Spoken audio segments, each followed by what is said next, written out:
Hello दोस्तों, स्वागत है आप सभी का एजुकेसिस्ट 360 पर। आज का टॉपिक है प्रमुख पर्यावरण सम्मेलन और protocol, environmental convention and protocols. इस वीडियो हम लोग पर्यावरण से संबंधित जितने भी अंतर्राष्ट्रीय सम्मेलन और प्रोटोकॉल अब तक आयोजित किए गए हैं, सभी सम्मेलन और प्रोटोकॉल्स पर चर्चा करेंगे। साथ ही इस वीडियो में प्रोटोकॉल या सम्मेलन से संबंधित डिटेल्स के बारे में चर्चा करेंगे। साथ ही एमसीक्यूज भी देखेंगे उस सम्मेलन या प्रोटोकॉल से संबंधित, जो कि कब और कहाँ आयोजित किया गया है, जिससे कि आपका टॉपिक एकदम से क्लियर हो जाए। इस टॉपिक से प्रत्येक एग्जाम्स में 1 से 2 क्वेश्चन अवश्य पूछे जाते हैं। चलिए शुरू करते हैं।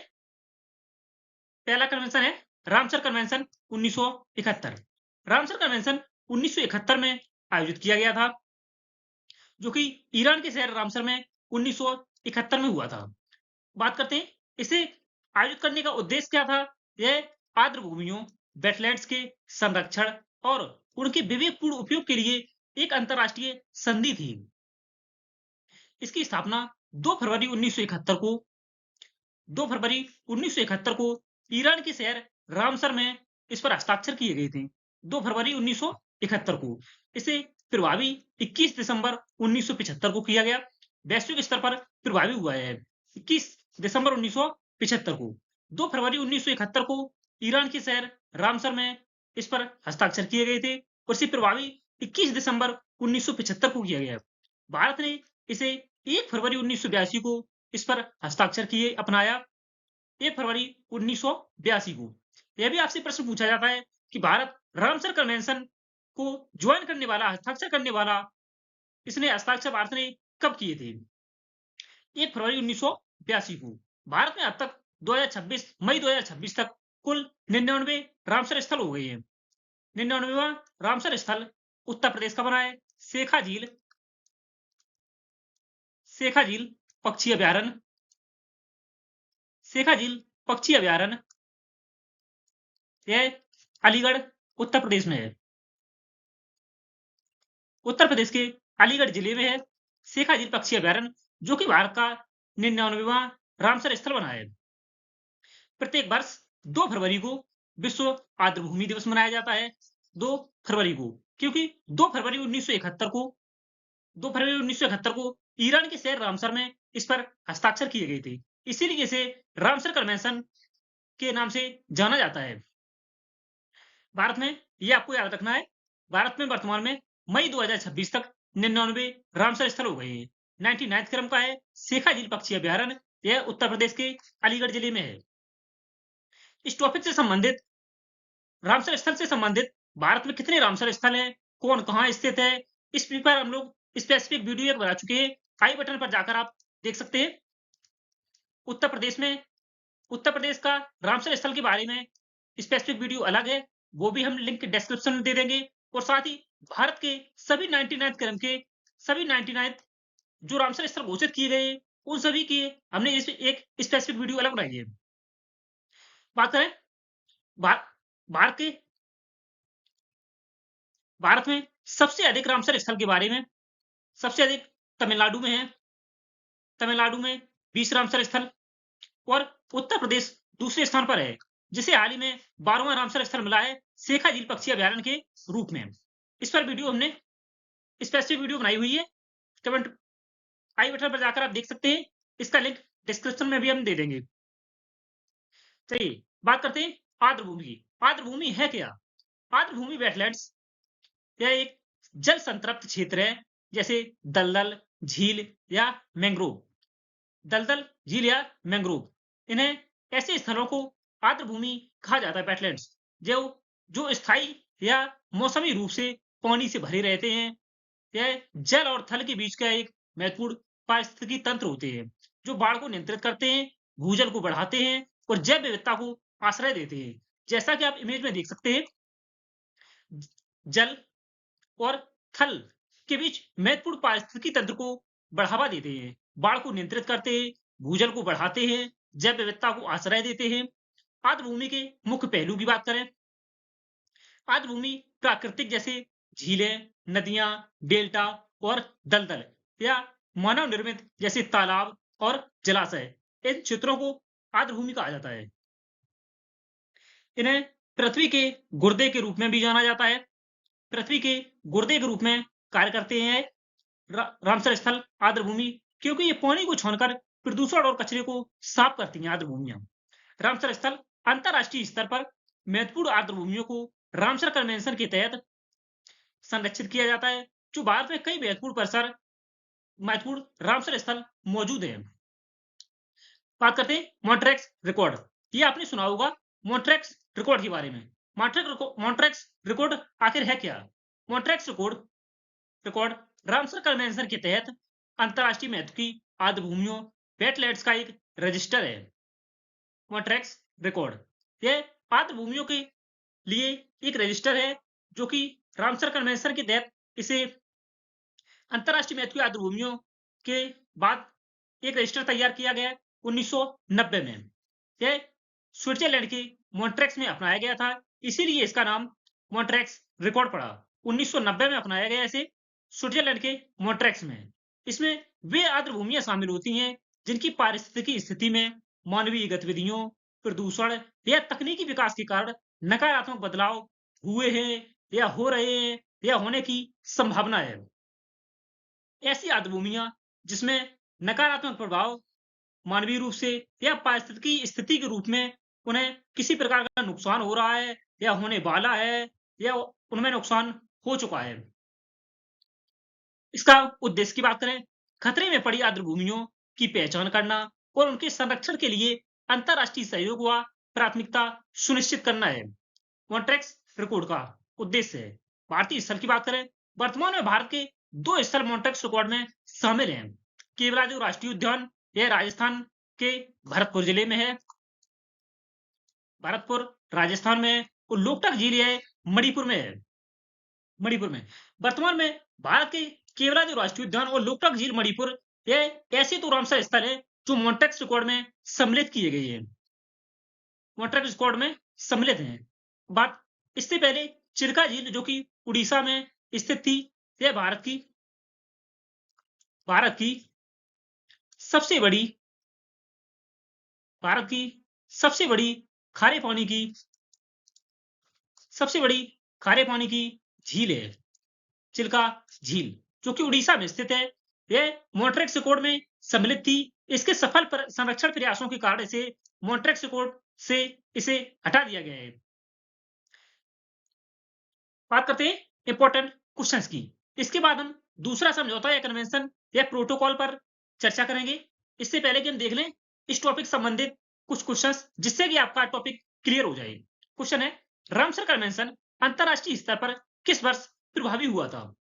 ऑप्शन ए 1971, बी 1975, सी 1982 या डी 1985। रामसर कन्वेंशन 1971 में हुआ था। इसे किस वर्ष प्रभावी किया गया? सही आंसर है ऑप्शन बी। 1975 में रामसर कन्वेंशन को प्रभावी किया गया। 1971 में इस पर हस्ताक्षर हुए थे और 1982 में इसमें भारत सम्मिलित हुआ था। नेक्स्ट है, भारत ने रामसर कन्वेंशन पर किस तिथि को हस्ताक्षर किए थे? 2 फरवरी 1971 को इस पर हस्ताक्षर किए गए। रामसर ईरान में 21 दिसंबर 1975 को अपनाया गया। 1 फरवरी 1982 को भारत ने इसे इस तिथि पर हस्ताक्षर किए थे। ऑप्शन सी सही हो जाएगा, 1 फरवरी 1982 को। 5 जून को विश्व पर्यावरण दिवस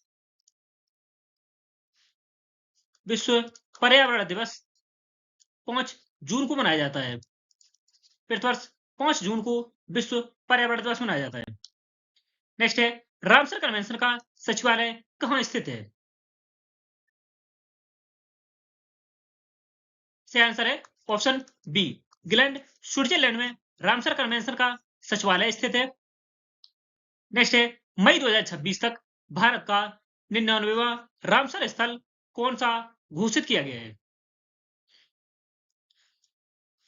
भारत का सबसे बड़े रामसर स्थल की बात करें तो सुंदरवन का डेल्टा है सबसे बड़ा रामसर स्थल। सबसे छोटे रामसर स्थल की बात करें, रेणुका आर्द्रभूमि है सबसे छोटा रामसर स्थल। यह हिमाचल प्रदेश में है। हिमाचल प्रदेश में रेणुका आर्द्रभूमि। शेखा झील पक्षी अभयारण्य, यह भारत का 99वां राष्ट्रीय उद्यान बना है। भारत का रामसर स्थल बना है 99 क्रम का। लोकटक झील, यह मणिपुर में है।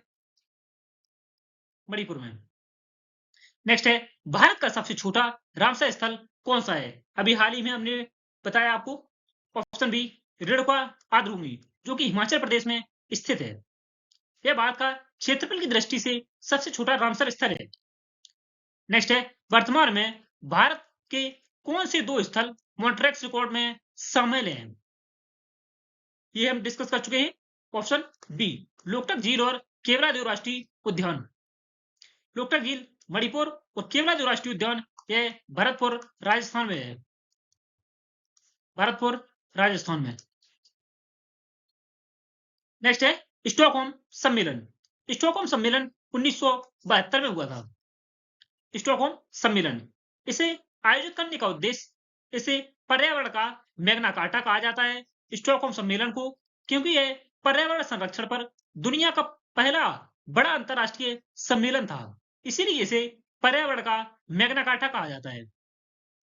पर्यावरण का मैग्ना कार्टा स्टॉकहोम सम्मेलन को। स्टॉकहोम सम्मेलन में 1972 में नारा दिया गया था, केवल एक पृथ्वी का, ओनली वन अर्थ का नारा दिया गया था। इसके तहत स्टॉकहोम सम्मेलन के तहत संयुक्त राष्ट्र पर्यावरण कार्यक्रम UNEP, United Nations Environment Programme, इसके यूएनईपी का गठन हुआ था 5 जून को। प्रतिवर्ष 5 जून को विश्व पर्यावरण दिवस मनाया जाता है। स्टॉकहोम सम्मेलन 5 जून 1972 को हुआ था, इसीलिए प्रतिवर्ष 5 जून को विश्व पर्यावरण दिवस मनाया जाता है। भारत की भूमिका की बात करें, तत्कालीन प्रधानमंत्री इंदिरा गांधी ने इसमें भाग लिया था और नारा दिया था, गरीबी सबसे बड़ा प्रदूषक है। स्टॉकहोम सम्मेलन में 5 जून 1972 को तत्कालीन प्रधानमंत्री इंदिरा गांधी ने इसमें पार्टिसिपेट किया था और उन्होंने नारा दिया था कि गरीबी सबसे बड़ा प्रदूषक है। कोई इंपॉर्टेंट क्वेश्चंस देख लेते हैं। किस सम्मेलन को पर्यावरण का मैग्ना कार्टा कहा जाता है? सही आंसर हो जाएगा ऑप्शन बी, स्टॉकहोम सम्मेलन को 5 जून 1972 को आयोजित किया गया। 5 जून 1972 को। रामसर कन्वेंशन 1971 में हुआ। फिर वह भी 1975 में हुआ। पृथ्वी सम्मेलन 1992 में हुआ था। इसे रियो सम्मेलन के रूप में भी जाना जाता है। आगे हम डिस्कस करेंगे इस पर। नेक्स्ट है, स्टॉकहोम सम्मेलन 1972 में कितने सिद्धांतों का सूत्रीकरण किया गया था?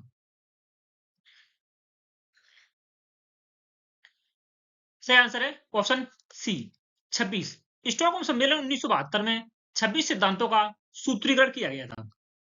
नेक्स्ट है, स्टॉकहोम सम्मेलन का मुख्य नारा थीम क्या था? सही आंसर है ऑप्शन बी, केवल एक पृथ्वी, ओनली वन अर्थ का नारा दिया गया था स्टॉकहोम सम्मेलन में। नेक्स्ट है, स्टॉकहोम सम्मेलन के दौरान किस अंतरराष्ट्रीय संगठन का गठन किया गया था? स्टॉकहोम सम्मेलन के तहत यूएनईपी, संयुक्त राष्ट्र पर्यावरण कार्यक्रम, यूनाइटेड नेशंस एनवायरनमेंट प्रोग्राम का गठन किया गया था। सही आंसर हो जाएगा ऑप्शन बी, यूएनईपी का। नेक्स्ट है, गरीबी सबसे बड़ा प्रदूषक है, यह प्रसिद्ध कथन स्टॉकहोम सम्मेलन में किसने दिया था? सही आंसर हो जाएगा ऑप्शन बी, तत्कालीन प्रधानमंत्री इंदिरा गांधी ने गरीबी सबसे बड़ा प्रदूषक है का नारा दिया था।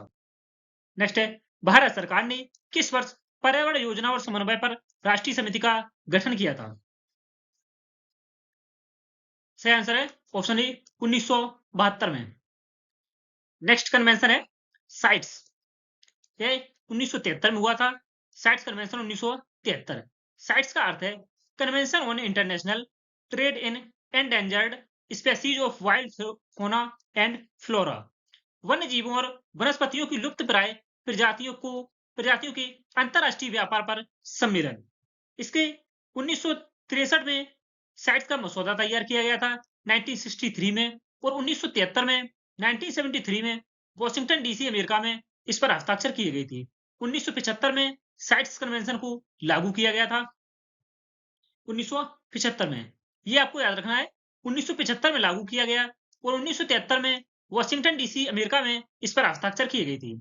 इसे वाशिंगटन कन्वेंशन भी कहा जाता है क्योंकि वाशिंगटन यूएसए में इस पर हस्ताक्षर किए गए थे, इसीलिए इसे वाशिंगटन कन्वेंशन कहा जाता है।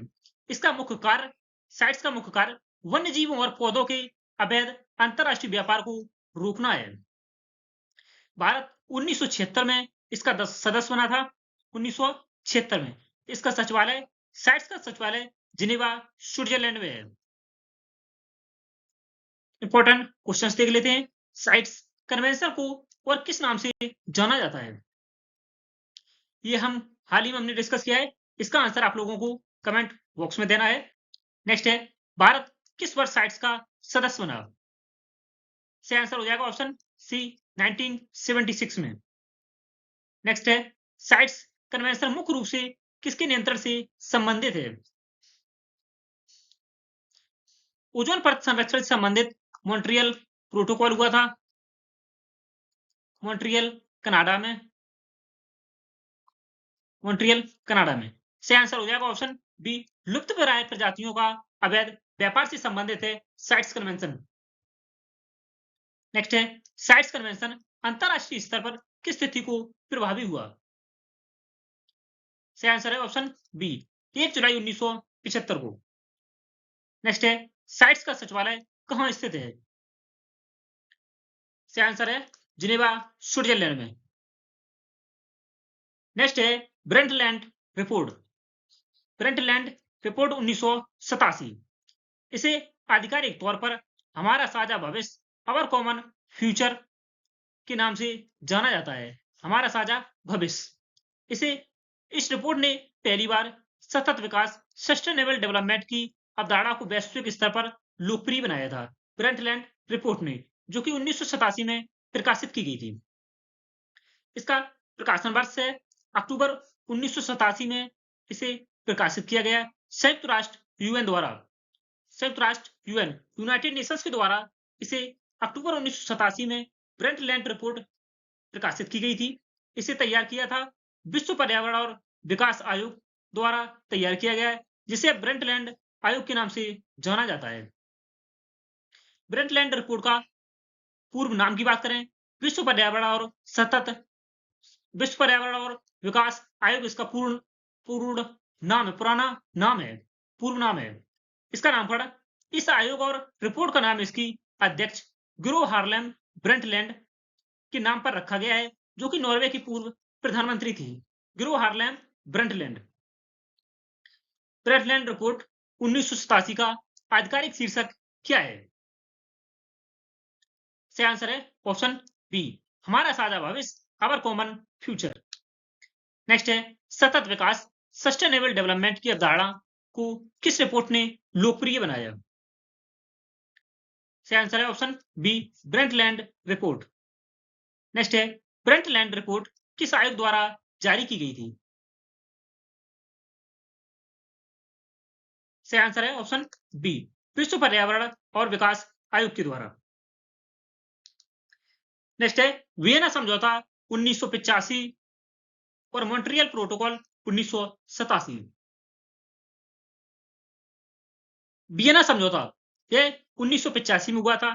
इसे मुख्य रूप से ओजोन परत के संरक्षण के लिए, ओजोन परत के संरक्षण के लिए तैयार किया गया था। यह समझौता था ओजोन परत के संरक्षण के लिए। मॉन्ट्रियल प्रोटोकॉल की बात करें, 1987 में हुआ था। इसका लक्ष्य ओजोन परत को नष्ट करने वाले पदार्थों जैसे सीएफसी, क्लोरोफ्लोरोकार्बन के उत्पादन और उपभोग को चरणबद्ध तरीके से समाप्त करना है। मॉन्ट्रियल प्रोटोकॉल 16 सितंबर 1987 को हुआ था, मॉन्ट्रियल कनाडा में, मॉन्ट्रियल कनाडा में। इसलिए प्रतिवर्ष 16 सितंबर को विश्व ओजोन दिवस के रूप में मनाया जाता है, क्योंकि इसी दिन मॉन्ट्रियल प्रोटोकॉल पर हस्ताक्षर हुए थे। वियना कन्वेंशन 1985 मुख्य रूप से किसके संरक्षण से संबंधित है? सही आंसर है ऑप्शन बी, ओजोन परत के संरक्षण से संबंधित है वियना कन्वेंशन 1985। मॉन्ट्रियल प्रोटोकॉल पर हस्ताक्षर किस वर्ष किए गए थे? से आंसर है ऑप्शन बी 1987 में। नेक्स्ट है विश्व ओजोन दिवस प्रतिवर्ष किस तिथि को मनाया जाता है? ये क्वेश्चन कई बार पूछा जा चुका है। सही आंसर हो जाएगा ऑप्शन सी 16 सितंबर को प्रतिवर्ष विश्व ओजोन दिवस मनाया जाता है। नेक्स्ट है मॉन्ट्रियल प्रोटोकॉल किस वर्ष से प्रभावी हुआ? सही आंसर है ऑप्शन बी 1989 में। मॉन्ट्रियल प्रोटोकॉल 1987 में हुआ था, परंतु प्रभावी 1989 में हुआ। नेक्स्ट है भारत मॉन्ट्रियल प्रोटोकॉल का सदस्य किस वर्ष बना? सही आंसर है ऑप्शन सी 1982 में भारत मॉन्ट्रियल प्रोटोकॉल का सदस्य बना था।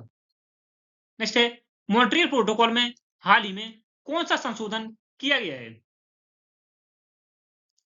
सही आंसर है ऑप्शन बी किगाली संशोधन।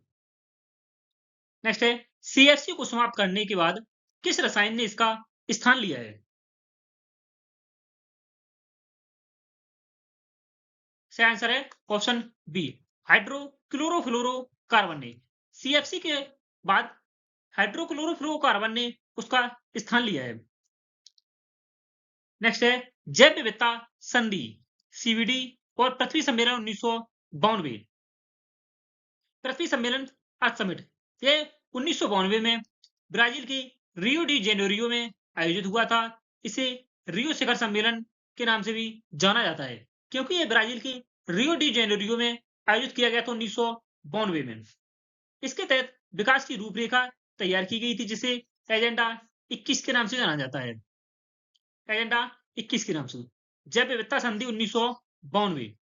इसके 3 मुख्य उद्देश्य हैं: जैव विविधता का संरक्षण, जैविक संसाधनों का सतत उपयोग और लाभों का उचित साझाकरण।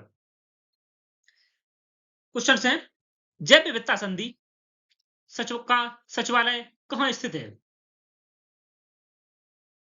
सही आंसर है ऑप्शन बी मॉन्ट्रियल कनाडा में। नेक्स्ट है भारत में जैव विविधता अधिनियम किस वर्ष पारित किया गया था? सही आंसर है ऑप्शन डी वर्ष 2002 में भारत में जैव विविधता अधिनियम बायोडायवर्सिटी एक्ट लागू किया गया था। विश्व जैव विविधता दिवस कब मनाया जाता है?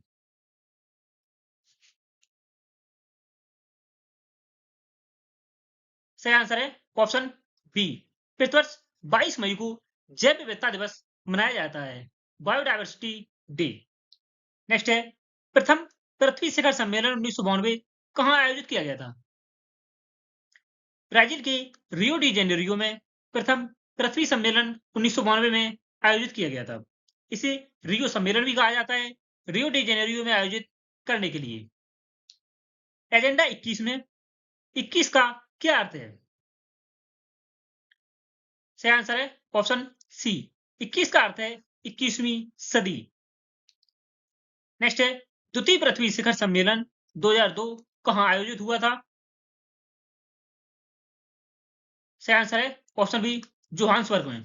जोहान्सबर्ग में द्वितीय पृथ्वी सम्मेलन 2002 में आयोजित किया गया था। रियो +20 की बात करें, सम्मेलन किस वर्ष आयोजित किया गया था? रियो +20 इसका यह नाम 1992 में ब्राजील के रियो डी जेनेरियो में आयोजित किया गया प्रथम पृथ्वी सम्मेलन के बाद 20 वर्ष बाद इसे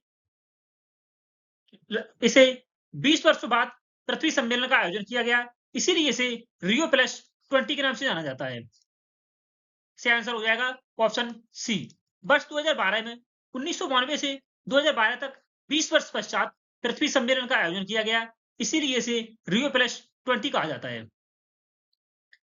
नेक्स्ट है क्योटो प्रोटोकॉल। क्योटो प्रोटोकॉल 1997 में हुआ था। इसे जलवायु परिवर्तन से निपटने और ग्रीन हाउस गैसों के उत्सर्जन को कम करने के लिए बनाया गया एक समझौता है। यह संधि संयुक्त राष्ट्र के UNFCCC United Nations framework convention on climate change के सिद्धांतों पर आधारित है। इनमें गैसों की बात करें, मुख्य रूप से carbon dioxide, methane, nitrous oxide जैसी 6 गैसों को नियंत्रित करने का लक्ष्य रखा गया था। क्योटो प्रोटोकॉल 11 दिसंबर 1997 को क्योटो, जापान में आयोजित किया गया UNFCCC United Nations framework convention on climate change के तीसरे पक्षकारों के सम्मेलन कोप 3 में अपनाया गया था। 11 दिसंबर 1997 को क्योटो, जापान में लागू होने की तिथि 16 फरवरी 2005 है। 16 फरवरी 2005 को कानूनन लागू किया गया था। भारत ने इसे अगस्त 2002 में इस पर हस्ताक्षर किए थे। क्योटो प्रोटोकॉल पर क्योटो प्रोटोकॉल की दो प्रतिबद्धताएं अवधियां हैं। क्योटो प्रोटोकॉल दो अलग-अलग चरणों में लागू किया गया। पहला चरण 2008 से 2012 के मध्य में। इस अवधि में औद्योगिक देशों, जिन्हें एनेक्स फर्स्ट देश कहा जाता है, को अपने उत्सर्जन स्तर को वर्ष 1990 के स्तर से औसतन 5.2% कम करने का लक्ष्य दिया गया था। दूसरे चरण की बात करें, 2013 से 2020 तक दूसरा चरण था। इसे दोहा संशोधन, दोहा अमेंडमेंट के नाम से जाना जाता है। इसमें देशों ने 1990 के स्तर से कम 18% उत्सर्जन कम करने का संकल्प लिया था। दोहा संशोधन लंबे इंतजार के बाद अंततः दिसंबर 2020 में कानूनी रूप से लागू हो पाया था। नियंत्रित की जाने वाली 6 प्रमुख गैसों की बात करें, ग्रीन हाउस गैसों की। क्योटो प्रोटोकॉल के तहत ग्लोबल वार्मिंग बढ़ाने वाली 6 प्रमुख गैसों के उत्सर्जन को कम करने का लक्ष्य रखा गया था, जिनमें से है carbon dioxide CO2, methane CH4, nitrous oxide N2O, hydrofluorocarbon HFC, पर fluorocarbon PFC, sulphur hexafluoride SF6। बाद में दोहा संशोधन के बाद दौरान इसमें सातवीं गैस के रूप में नाइट्रोजन ट्राइफ्लोराइड को भी जोड़ा गया, सातवीं गैस के रूप में। क्योटो प्रोटोकॉल का मुख्य रूप से किससे संबंधित है? सही आंसर है ऑप्शन बी। ग्रीन हाउस गैसों के उत्सर्जन को कम करने के लिए क्योटो प्रोटोकॉल का आयोजन किया गया था। क्योटो प्रोटोकॉल किस वर्ष अपनाया गया था? सही आंसर है ऑप्शन बी 1997 में क्योटो प्रोटोकॉल अपनाया गया था। क्योटो प्रोटोकॉल क्योटो प्रोटोकॉल किस वर्ष से प्रभावी हुआ? सही आंसर है ऑप्शन सी, वर्ष 2005 से क्योटो प्रोटोकॉल प्रभावी हुआ था। भारत ने क्योटो प्रोटोकॉल पर किस वर्ष हस्ताक्षर किए थे? सही आंसर है वर्ष 2002। क्योटो प्रोटोकॉल के तहत कितनी ग्रीन हाउस गैसों को नियंत्रित करने का लक्ष्य है? सही आंसर है ऑप्शन सी, 6 गैसों को।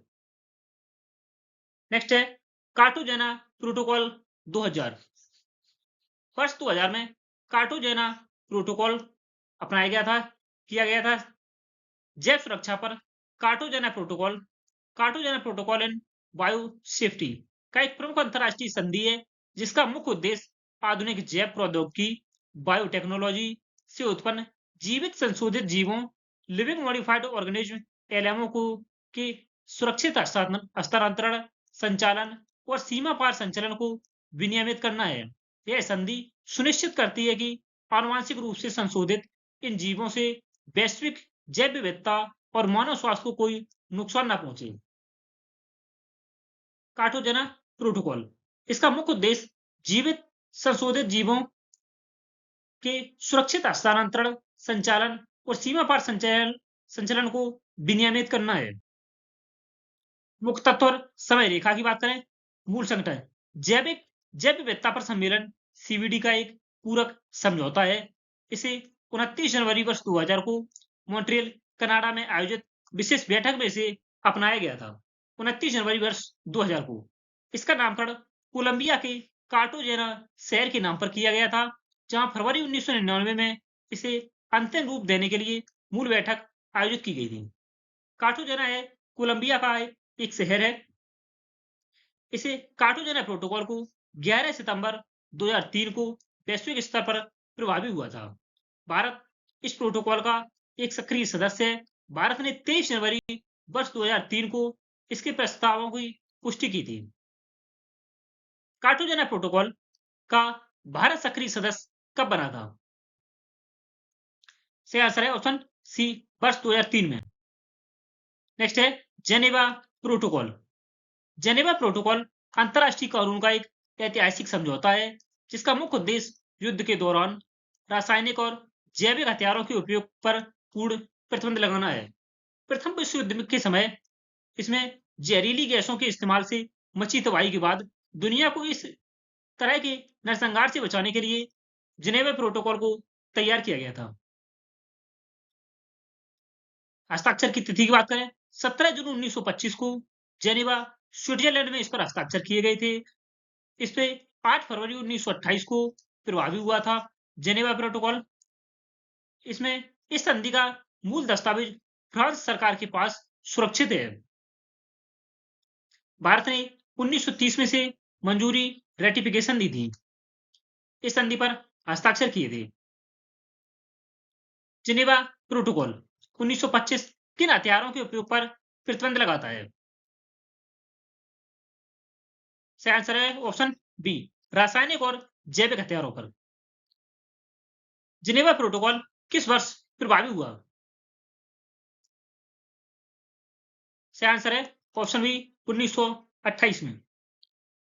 नेक्स्ट है मार्पोल सम्मेलन 1973।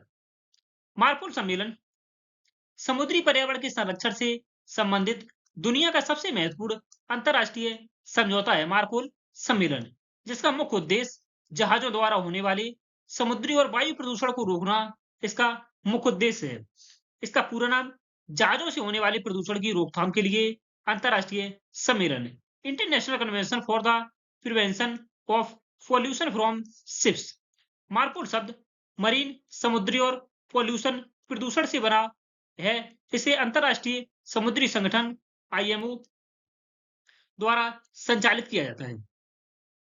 मार्पोल में मरीन से MAR लिया गया और पॉल्यूशन का POL लिया गया, इसीलिए इसका नाम मार्पोल सम्मेलन किया गया। इसे अपनाए जाने की तिथि 2 नवंबर 1973 है। 2 नवंबर 1973 को मार्पोल समझौते को अपनाया गया था। इसमें संशोधन हुआ था 1978 प्रोटोकॉल के तहत। 1976 से 1970 में समुद्र में हुए बड़े तेल टैंकर हादसों के बाद इसमें बड़े बदलाव किए गए। इसी वजह से इसे तकनीकी रूप से मार्पोल 73/78 कहा जाता है। इसे पूरी तरह से 2 अक्टूबर 1983 को लागू किया गया था। भारत इस सम्मेलन का एक हस्ताक्षरकर्ता सदस्य देश है। इसके सभी कड़े नियमों का पालन करता है। मार्पोल सम्मेलन का मुख्य उद्देश्य क्या है? सही आंसर है ऑप्शन बी, जहाजों से होने वाले समुद्री प्रदूषण को रोकना। नेक्स्ट कन्वेंशन है बेसल कन्वेंशन 1989। बेसल कन्वेंशन हानिकारक और खतरनाक कचरे के प्रबंधन से संबंधित एक ऐतिहासिक अंतरराष्ट्रीय संधि है।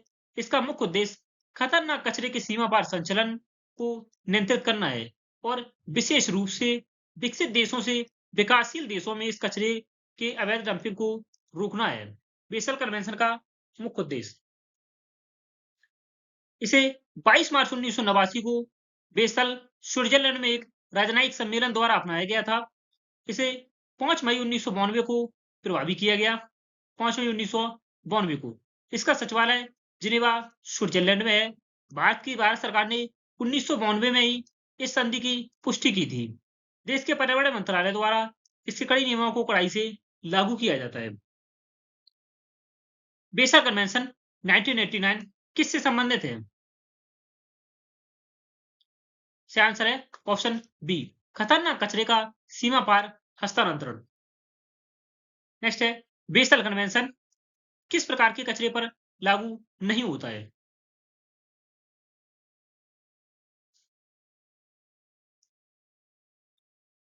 सही आंसर है ऑप्शन बी, रेडियोधर्मी कचरे पर बेसल कन्वेंशन लागू नहीं होता है। नेक्स्ट है रोटरडैम कन्वेंशन 1998।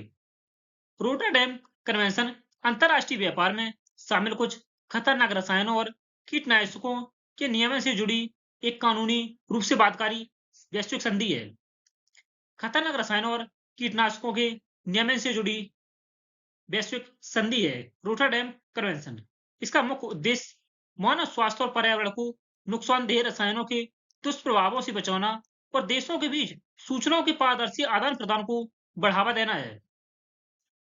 रोटरडैम नीदरलैंड, इसका पूरा नाम अंतरराष्ट्रीय व्यापार में कुछ खतरनाक रसायनों और कीटनाशकों के लिए पूर्व सूचित सहमति प्रक्रिया पर रोटरडैम सम्मेलन।